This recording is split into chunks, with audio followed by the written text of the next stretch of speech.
یعنی یوم قیامت کی اس طرح یعنی پہلے کوئی اپنا پناہ کی جگہ نہیں پا سکے گا. کل قیامت کے دن کوئی بچانے والا نہیں رہے گا سوائے اللہ کے.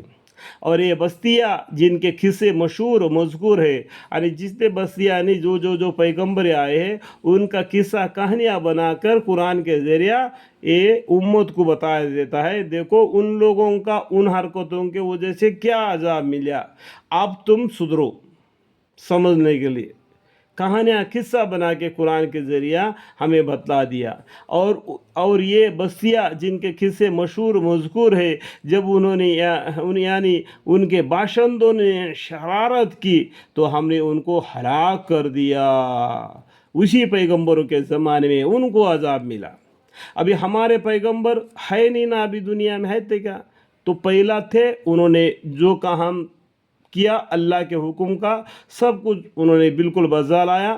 اب وہ دین اسلام کو ہمارے کھاندے پہ رکھ کے صحابہ رقم رضی اللہ عنہ اور پیغمبر صلی اللہ علیہ وسلم اس دنیا سے پردہ لیے. اور قیامت تک کے لیے اس دن کو کوئی بدل نہیں سکتا ہے. یہ قرآن کو اللہ نے نازل کیا، اس کو بھی کوئی بدل نہیں سکتا ہے. اللہ اس کا حفاظت کریں گے، دین اسلام کا اور قرآن کریم کا.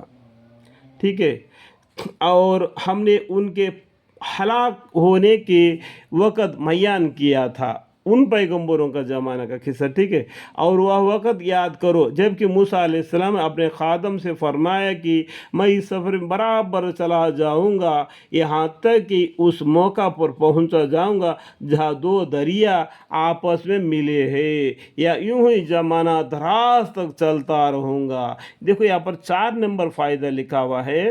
وہ ایک وزیر علیہ السلام کے پاس جانے کا ارادہ کرتے تھے. تو اس زمانے میں توریات کو بالکل حفظ کیے صرف موسیٰ علیہ السلام نے.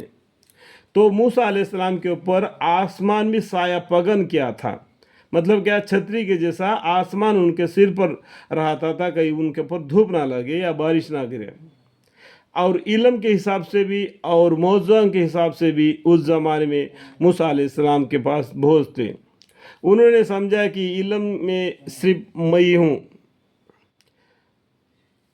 تو اللہ تعالیٰ کے پاس یہ ندائی، آپ سے بھی علم میں بڑا والا بندہ اور ہے، اللہ کا خاص بندہ.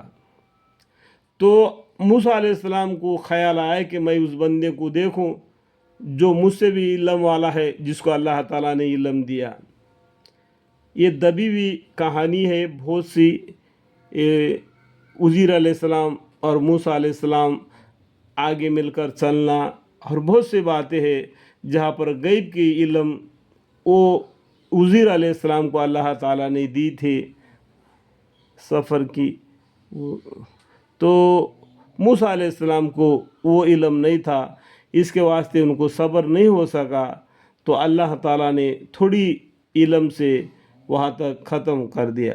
یعنی اگر موسیٰ علیہ السلام اگر صبر کرتے تو عجیب نہیں کہ اور بھی بہت سی بھید کی باتیں ہمیں معلوم پڑتا. اللہ تعالیٰ ہمارے اور گناہوں کو معاف فرمائے. تو یہ دبی ہوئی بات ہے، آپ کو قصص الانبیاء پڑھنے سے آپ کو اس کا قصہ پورا معلوم پڑ جائے گا. ٹھیک ہے.